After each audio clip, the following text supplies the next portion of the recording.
Hi, everyone. Suzanne Barnhurst here with week three's lecture for the week.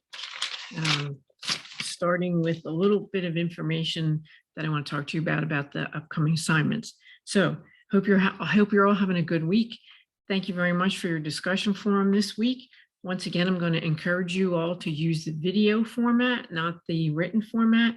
Please save the written format for your resources. You can, once you record a video, you can put a comment in that tells us what your resources are that you use for the forum. So welcome to week three. Each week so far, we've discussed one piece of what a manager may be participating with or in when as part of your position at a healthcare organization. Obviously, you won't be a part of everything that we're studying this semester, but I'm thinking that by now you have a pretty good idea and that you recognize the complexities of the healthcare business and healthcare manager's job. You have many hats as a manager. You have to keep many balls in the air, I should say, and you have to have some knowledge of everything and be an expert in your particular field, whether that be the head of a department at a hospital, the practice manager, somebody that works for a device company who is the manager of a group of people. It could be any one of those things. So hopefully you're seeing some areas that you have an interest in, and you're starting to identify which direction you might want to take your own career in. So be thinking about that as we move ahead. This week, we're going to look at the strategic planning process. What I'm going to do is a sort of a light overview, hopefully. And the next chapter is healthcare marketing, which in this text is a very high level overview, but it's good and it gives you an idea. And I'll do my best to keep it to the point and a short summary. But first, let me say a few things about this week's assignment, the reflection paper. It's due this Sunday at the end of the day, November 7th. I sent a new link to the article that I attached to the assignment. Unfortunately, I didn't put the entire link there for some reason. It must have got cut off. So I sent that to you via email, and I also put it in the Ask the Instructor form because Heather recognized it right away and let me know about it. So thank you, Heather, for doing that. Be sure that you read the accompanying article on tips on writing reflection papers. It gives you a very good outline of what is necessary in a reflection paper, and it'll help you write your paper in much more accurate fashion and help you fulfill the requirements. Follow the steps and the mechanics section on the paper precisely. It requires a specific format, APA format, which includes a title page and a resource page. I also require 12-point font so I can read it, make sure your name is on the paper, because oftentimes I'll print them out and read them offline and then correct them online. I require that you use headings in the paper, and that's for the 6 steps of the paper. So please use those headings. It allows a much easier read for me so I can follow where you're at and what topic you're talking about. And then most importantly, use citations within the text to cite if you are citing a source or using a comment out of a source. You can't write it word for word. You have to paraphrase and then cite the source. So please be sure to do that and add a resource page to the paper. The group case study that I also posted. The group case study focuses on Lehigh Valley Health Network and its community needs assessment. Make sure you read that document completely through. Just don't look at one section, read the whole thing because it's very interesting, gives you a good background. You're going to choose one of the areas that they reviewed, they identified as their service area, and then they identified in each of those areas some service gaps. It includes the counties up in the Lehigh Valley area. One of them is Luzerne, the other one's Northampton. I think there's Schuylkill. There's 4 or 5. So just choose one of those counties for your case study. Otherwise, you'll have it'll be way too big of a project. choose one of those counties, identify the gap, and then you're going to identify a service or a product or something you're going to invent or something that would fill the need for a specific service in that gap. Fill that gap with a specific service or product. This case itself combines a combination of the things we talked about in leadership, things we're going to talk about in strategy, and things we've talked about in marketing. I'll be looking for course connections to the course content and other research that you do outside within your PowerPoint. You know, the deliverable is a one short PowerPoint, like a rough draft with some specific things, and then a second PowerPoint, which is your final project. As far as the group work is concerned, I don't want to miss anything, so I wrote it down. This thing. I do not know why that does it. I'm not sure if you can see what's happening there, but somehow I always get that news thing up if I bump the mouse. Break up the case study into pieces. It's a good idea to assign one person the coordinator or the leader. And then it's a very good idea to give each section to each individual takes a specific section. Take a section that you have an interest in. If you're good at PowerPoints, be the PowerPoint person. If you're good at marketing and you like marketing, take the marketing section. If you want to be the research person that identifies the gaps in the target market or something like that, take that piece. So take a piece that's something you think you have a talent for, you're interested in. And I would recommend that one person put the entire PowerPoint together, but each person individually uses blank slides, puts their own part of the presentation together, and then sends those blank slides to one person who can then put a background on it and format it. So that as long as the content's there, they don't have to write they're not writing everybody's content, they're just formatting the entire thing. So I would recommend that you do that. Towards the end of the semester, we will do a group evaluation. You'll evaluate yourself and the peers in your group to let me know how it went. So if you have any issues during the process, make sure you get in touch with me right away so we can iron out any issues at all. Any questions about the project or any of those things, please ask, and ask often.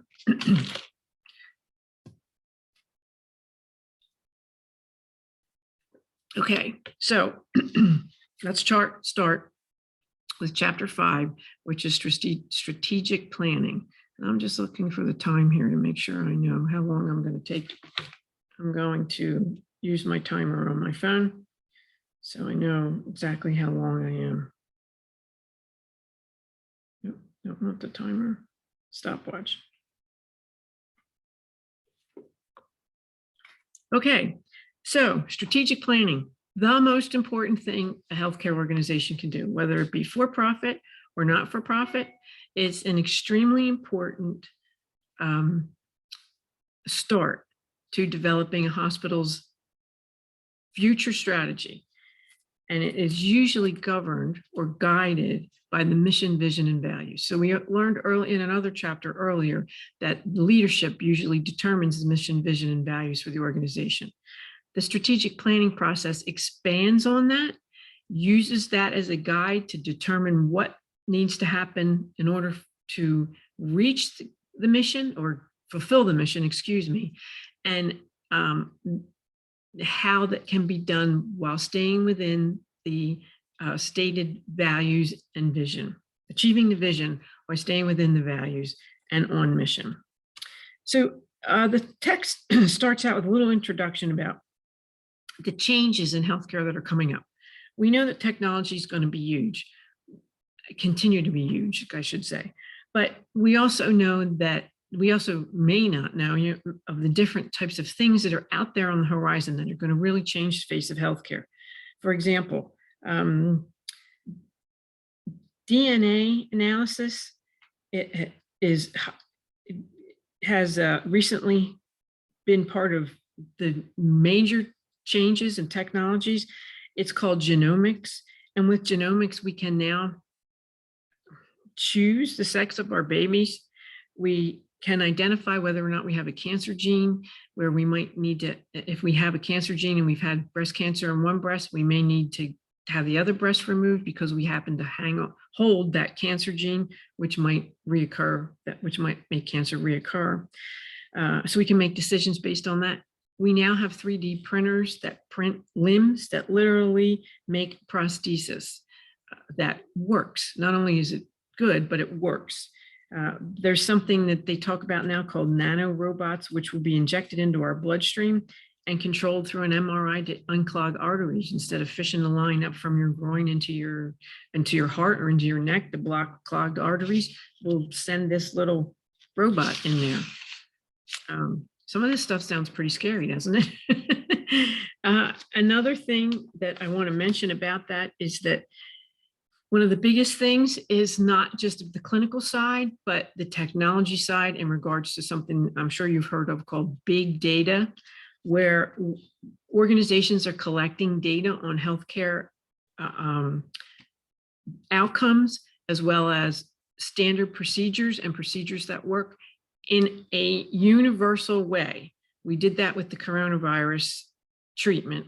We started to collect data from all the different countries, and countries were sharing their data so that we could quickly identify a way to cure which we probably won't, but we did slow down this virus, and someday we'll be able to eradicate it due to the research that's been done, the vaccine and some other things, particularly monoclonal antibodies and being able to look for antibodies in people, those kinds of things. So we collect big data on oncology databases, on HIV databases, on insurance databases. Big data is collected by companies, by healthcare organizations, by consumers.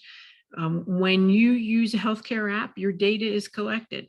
And some of those healthcare apps that you find on your phone are connected to other healthcare apps, and they share it with.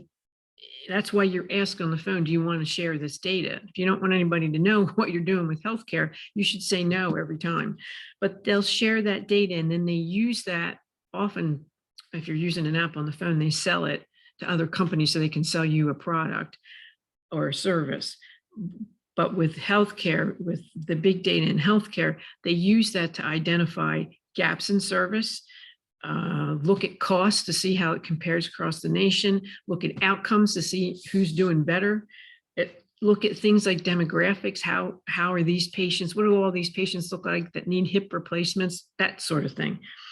Another thing that the book points out that's very interesting is that the healthcare systems, it used to be Lehigh Valley Hospital. Now it's Lehigh Valley, went right down to my head, Health Network. Down here where I live, there's a Doylestown Hospital. It's been by itself for years. Now it's called Doylestown Health, because not only have they integrated all their services around them, but not every physician practice, but most of their physician practices, and even primary and specialty, so that it can be Doylestown Health. That allows both Doylestown and the Lehigh Valley Network to take advantage of economies of scale when it comes to cost, when it comes to contracting. So health systems are becoming larger. The text points out that there's recently a new venture by Amazon, JP Morgan Chase, Berkshire Hathaway, which are all companies. One's a consultant, you know what Amazon is, one's a consultant, one's banking operation.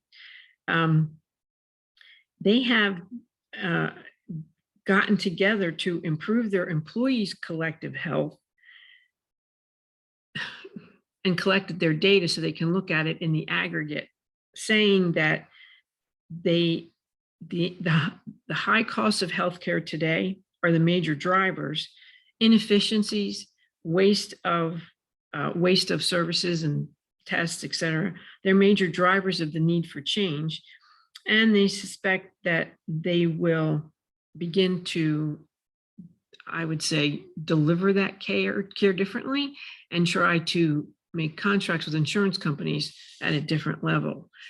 In a way, that's a little scary to me, that employers are getting together to look at your data in the aggregate. And of course, they say that names and other personal information isn't shown, but we know that sometimes it doesn't stay that way. Plus, hopefully the benefit to us will be that they will identify better care and better outcomes at lower cost without sacrificing outcomes and that sort of thing. Okay, another research person discusses the future of healthcare from a systems perspective, saying that P4 medicine, which is care that is predictive, preventive, personalized, and participatory, which also relies heavily on big data. But what they're trying to do there is help increase the number of people that actually go for preventative care, which we know, I'm sure you all live with someone who won't go to the doctor for their preventative care, or if you don't live with somebody, you know someone. And that's important to all of us, whether you like people knowing your data or not. Preventative care is key to keeping yourself out of the big hospital organizations, out of the system. We'll also make it more personalized, and that's due to the technology. If we can do your genomic testing and identify a drug that we can design for you specifically for your issues, then we can fix you up in a phenomenal way. It's also participatory, meaning that the patient has a say in what goes on. You technically do now, but it's not always as easy as it could be. Did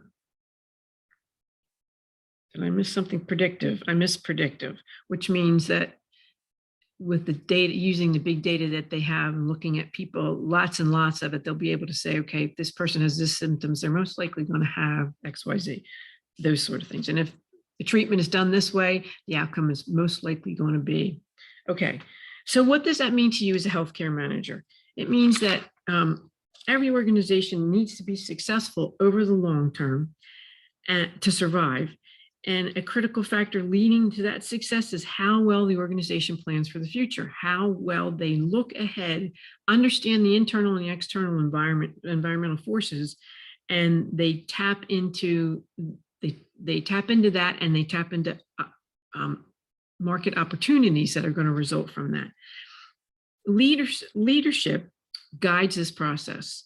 Managers are a part of the implementation. Now, managers may also be part of the development process, but leadership starts at the top and comes up with the vision and then the mission and the values if they haven't already.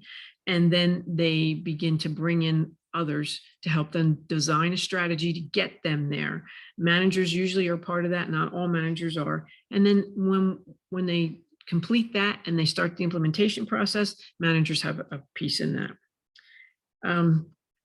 So strategic planning, page 100, is the process of identifying a desired future state of an organization and a means to achieve it through ongoing analysis of the organization's operating environment matched against its internal capabilities or its core competencies. An organization's leadership identifies the strategies that will drive the organization from what it's doing presently to the desired future state. The strategic planning process is not linear or static, it's dynamic. It continues. Once the 3 to 5 year goal is established, then every so often they go back and they review it and they make changes as necessary. If at some point the strategic planning that they have in place starts to look obsolete, then they might go back to the drawing board and start all over again. They might change their mission, they might change their vision. So it's a dynamic process that continues.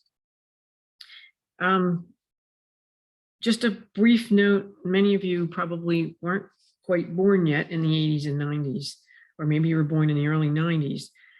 But back in the 80s and 90s, this is when I was in the midst of right boots on the ground when it comes to hospital healthcare, when managed care moved in. And managed care, strategic planning basically started because of what they called the prospective payment system and how Medicare changed how it was going to pay. So strategic planning had to start so people knew what to offer according to what's going to be paid for. And then managed care came in, which was a way of organizing patient care in a way that they felt was more cost effective.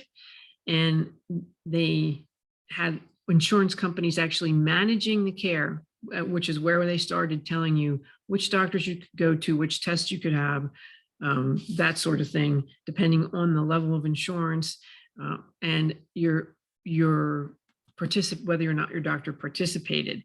So in that time, when managed care started, it only served to fuel the growth of strategic planning, because the cost of healthcare continued to go up faster than the gross domestic product, despite the effort at managing care.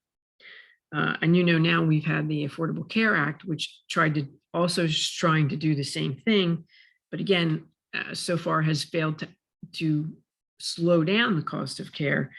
I don't think it's as accelerated as when the managed care started, but it's one of those things we have to continually look at. So today, healthcare organizations have to embrace strategic planning as a valuable tool to evaluate alternate paths and help them to prepare for the future. So, excuse me, what is the purpose and why is it important? Well, the purpose of strategic planning is that there are all sorts of outside forces, market forces, that are controllable or uncontrollable, that will undoubtedly influence the future and success of any organization. So we have to stay on top of those. Organizations have to continuously be scanning the external market for what's happening out there. Despite their scanning, we were surprised by COVID. There's no way to know anything like that.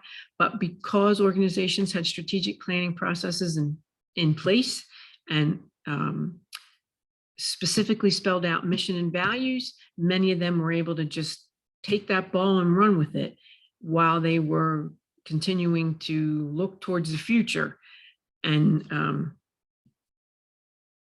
continue on the path for their strategic plan. Many of them, I'm sure, had to change the direction for that and rethink things, specifically since we had to determine how could we provide care in an alternative manner, like telemedicine. Telemedicine was available before COVID, but no one ever used it unless it was a part of your benefit package. But in general, we didn't use that. Most of us are used to going to the doctor.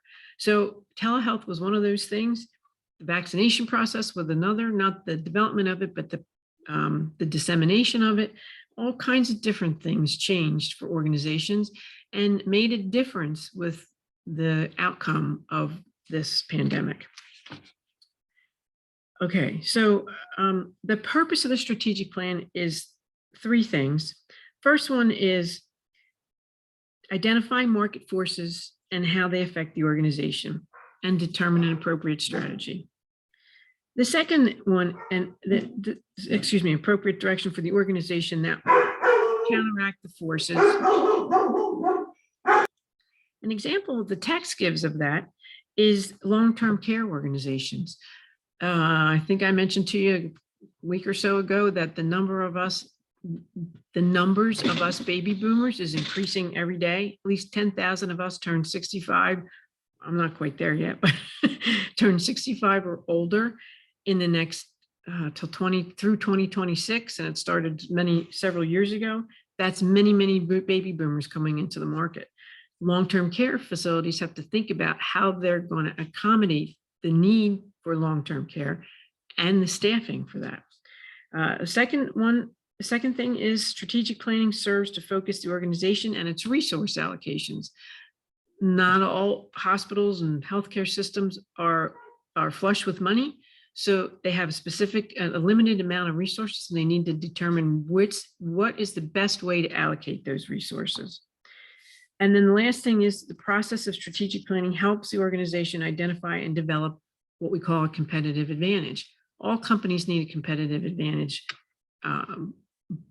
for themselves so that they can, consumers can identify their features and benefits in a competitive market. So they need to find a specific aspect of an organization that allows them to have a competitive advantage that helps them outperform anyone else in the area. I'm going to give the example of specialization for Lehigh Valley Hospital Network. They identified that there was a need for children's care in the Lehigh Valley area So they opened a children's only emergency department, which is a huge thing because in my area, I'm half hour south of that of the Lehigh Valley Health Network. Half hour south of that, we don't have a pediatric hospital or any kind of pediatric care here. If you go to an ER in this area, they send you directly to Children's Hospital of Philadelphia or St. Chris's, which is fine. However, it's quite much further away than going to Lehigh Valley Health Network. So again, that's something that gave Lehigh Valley Health Network a competitive advantage compared to the systems in their area. Okay, so the strategic planning process is dynamic, like I mentioned earlier, And if you look at the chart figure on page 101, you'll see that process, which starts with a SWOT analysis. We're going to just talk about that briefly in a second. A SWOT analysis is the strengths, weaknesses, opportunities, and threats that an organization has. Where did I say? Okay, that comes up on the next page. And if you look at the blue rectangle on the left-hand side, you'll see that there's two parts, three, I guess, if you count the SWOT analysis. The market assessment that looks at those topics there, the workforce, the consumers, et cetera, the mission, vision, and values, and then the SWOT exercise below. And you'll see how they related to each other. Each one of them is part of the planning process and has to be identified first, fleshed out, agreed upon, and then you'll move. If you look at the bottom, you see that little bracket depicting the strategic plan development, and then you'll see the next one say strategy execution. Each of those squares to the right of that SWOT analysis is the different steps: strategy identification and selection, what you're going to focus on, the tactical plans, the rollout, and monitoring and control. And each one of those, again, is a fluid process, so the feedback goes back to the beginning and changes are made where necessary. I'm going to share quickly my screen, and I do not know if you have an opportunity to, thank you. Here you go. Okay. If you have had an opportunity to do a SWOT analysis in any of your other classes, so I'm just going to show you this real quick off of the internet. This is a brief SWOT analysis picture of an e-commerce business who's looking to, it has to do with food delivery. You'll see strengths, weaknesses, opportunities, and threats. How you use the SWOT analysis is you identify your own strengths, core competencies. You look at your weaknesses and relationship to other competition. Then you draw some conclusions about the opportunities there, because if you understand your competition and you know what you have, you'll be able to hopefully identify some opportunities, and then some threats. And in this case, some of the opportunities they identified are that they could optimize the current mobile app for responsiveness and built-in feedback. In other words, they're looking for to make personal contact with customers and get some information. And then the threat they looked at is that sorry, it's hard for me to read here. Costly state laws to oversee grocery delivery and accountability are under review. So state laws might come out that are going to hamper them from doing what it is they want to do with this e-commerce food delivery business. So that's what a SWOT analysis looks like in general. It would look the same way in a healthcare organization, except many times the strengths and the weaknesses is a lot longer list, and the opportunities and threats becomes very short and precise. All right, stop sharing here. Okay, so under the SWOT analysis, we look, on the next few pages, we look at the market assessment, and we look at the components under the market assessment. It is the most complex and time-consuming part of the strategic planning process, but it identifies things that need to be identified and looked at so that an organization can see exactly where they stand at the moment. They need to look at the healthcare workforce. They need to look at who's available, when they're available, And by that, I mean, if we have a shortage of doctors, how many doctors are in medical school at this moment? And when will they be available? What are their specialties? What will they be able to do for us? And how many will we, when the baby boomers, 2026 comes and there's the most amount of baby boomers on the market than there's ever been, what kind of physicians and other practitioners will we need? And what types of practitioners will we need? What kind of nurses will we need? Nursing assistants? Will we need to change the type of practitioner? The people that deliver care, what kinds of things will we need to be doing? And most importantly is the numbers of them.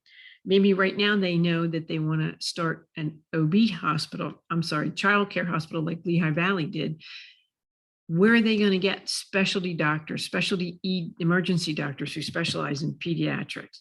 And where are they going to get nurses that do the same? What about devices and services that they might need for these children that are going to come in? So again, they need to look at the workforce. They need to look at the power of consumers. Oh, one other thing I wanted to mention about the workforce, they need to look at shortages too. And right now we have a little bit of a problem because some hospitals have mandated the vaccine and some healthcare providers did not want to take the vaccine.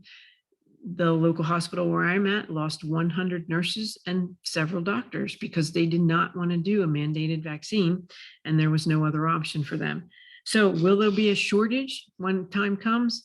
Will there be an issue to bring people out of retirement and retrain them and get them to do things? That's the kind of things that organizations have to look at. Even a small primary care office has to think about that. Next thing is power of consumers, and they are the purchases of healthcare on final end user. It's becoming more significant because there's a dramatic shift in the way we offer services.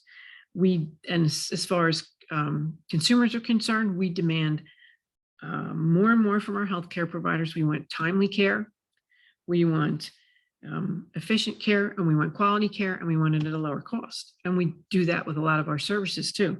Drive-ups wouldn't be doing so well if we weren't a very demanding group of consumers who want it now, want it quality, and want it at a good cost. In the past, health organizations viewed physicians as their primary customers because without them, they wouldn't have patients. But that was before we had health systems and integrated all these services together. Now the patient is the central focus as the consumer. And so we're moving towards what they call a patient-centric model of care, where the patient is in the center of a bullseye and everything is focused on their needs and wants. And that includes all the research we do, all the service we provide, et cetera. Not to mention that consumers are also in concert, as the text says, with the power of payers, because consumers have a third party paying for their insurance most of the time. And whether it be Medicare or medical assistance, a commercial insurance provider, a self-employed insurer from your organization, then they have power over what a consumer can buy, but the consumer still has influence over that. And again, here another influencer here is our government, who pays for some of their services. Okay, next thing is things we have to look at are innovations of technology, like we mentioned earlier, the kinds of things that are going to change healthcare delivery in the future, and quality, and the length of our lives. Then there's the regulatory environment, which is key to influencing healthcare delivery. We need to look at, the first thing is federal, state, and local needs to be monitored for its effect on the strategy development. Congress continually enacts a legislation like the HIPAA, the Health Insurance Reportability Accountability Act, which now governs all consumers' health data. The next one is the Affordable Care Act that I'm sure we're all familiar with, and that had a significant and a rippling effect on who's insured, how is paid, what kinds of insurance we can purchase, what employers can offer and not offer, who they can offer it to. And also, the last thing is the Centers for Medicare and Medicaid Services. They usually lead changes because it's quite a large sum of money that they have control over. That usually leads changes in healthcare payment formulas. And when Medicare and medical assistance, mostly Medicare, changes the formula and how they pay and what they pay, most insurance organizations follow that. It's sort of an industry standard. The other thing we need to look at is the competitive rivalry. That market force is extremely important. I think you probably all know the rivalry in the Lehigh Valley area between St. Luke's and Lehigh Valley Health Network. There are another hospital in town, but no one hardly ever hears of it because of how prominent and how robust the marketing programs are for both of those organizations. Okay, I'm not going to go over the mission, vision, and values. We've talked about that before. You know what they are, but as we said in the beginning, that has to be established. It's usually established by the leaders of the organization and some of the major stakeholders. That drives the planning process. The next thing that has to happen is an organizational assessment. You take a hard look at the organization. You look at an internal assessment. What does the organization look like? Often that's done through employee surveys and care provider surveys, that sort of thing, and also consumer surveys. And then you look at the quantitative information, your financials, your accounts receivable, all the big stuff that helps an organization identify its viability, financial viability. Volume forecast is another important thing. Organizations will look at their service area, identify the volume of individuals in the area and what they think they can bring over to their organization, or they won't bring over to their organization, and whether or not patients will come to them. And then they also have to identify whether or not the area, the volume, is a high volume of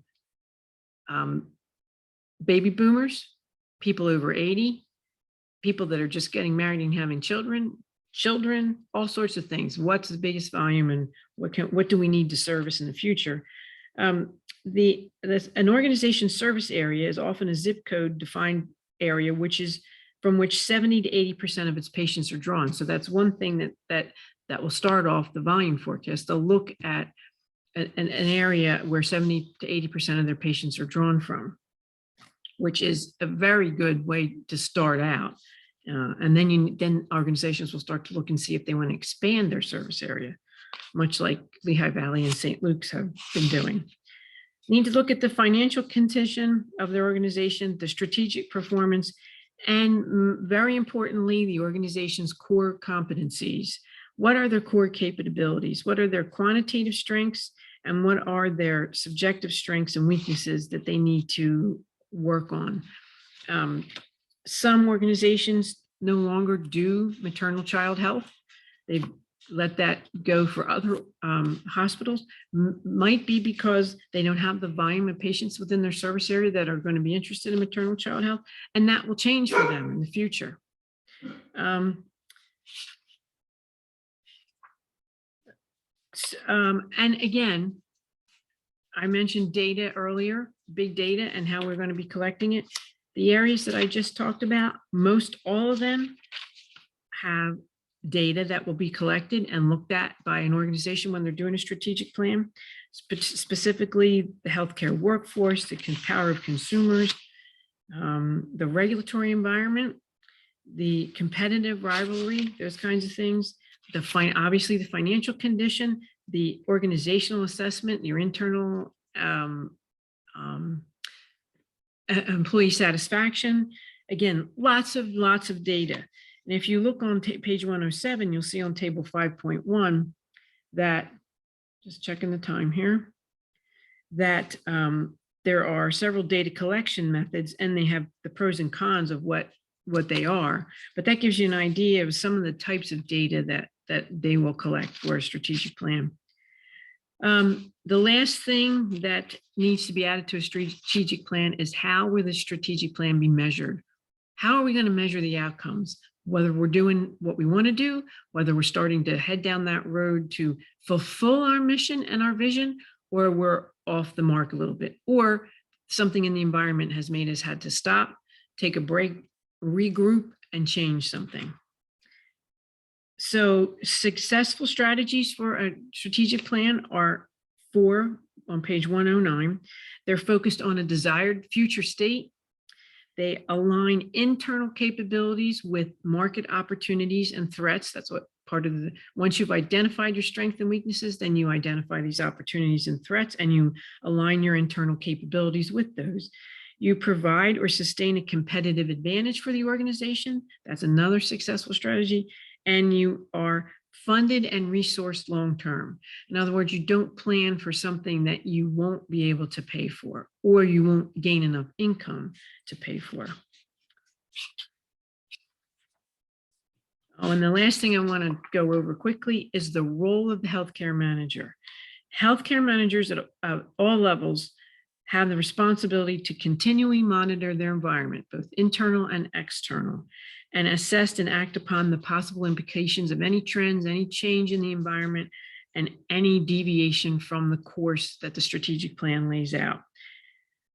They need to understand their local market and know their organization's strategic direction, so that every decision they make within their organization is focused on that goal, and their direction of their employees is the same. So the manager's job is often to help with the strategic, provide input to the strategic planning process, participate in that, and then go back to their own department, develop some tactics and strategies to implement that process and make it successful, and then monitor that process. Again, making the manager's job more and more complex, but more and more exciting at the same time. Okay, so that's our lecture for chapter 5. I'm going to stop here and then do a part 2 for the marketing section. Thanks for your attention.